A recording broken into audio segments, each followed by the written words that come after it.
اور جب کسی کام کا پختہ ارادہ کر لو تو اللہ پر بھروسہ رکھو، بے شک اللہ بھروسہ رکھنے والوں کو دوست رکھتا ہے۔ اگر اللہ تمہارا مددگار ہے تو تم پر کوئی غالب نہیں آ سکتا، اور اگر وہ تمہیں چھوڑ دے تو پھر کون ہے اس کے بعد تمہاری مدد کرے۔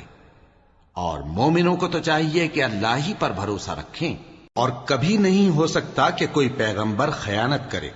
اور خیانت کرنے والوں کو قیامت کے دن خیانت کی ہوئی چیز اللہ کے روبرو لا حاضر کرنی ہوگی، پھر ہر شخص کو اس کے اعمال کا پورا پورا بدلہ دیا جائے گا، اور ان کے ساتھ بے انصافی نہیں کی جائے گی۔ بھلا جو شخص اللہ کی خوشنودی کا تابع ہو وہ اس شخص کی طرح ہو سکتا ہے جو اللہ کی ناخوشی میں گرفتار ہو، اور جس کا ٹھکانہ دوزخ ہے اور وہ برا ٹھکانہ ہے۔ سب لوگوں کے اللہ کے ہاں مختلف درجے ہیں، اور اللہ ان کے سب اعمال دیکھ رہا ہے۔ اللہ نے مومنوں پر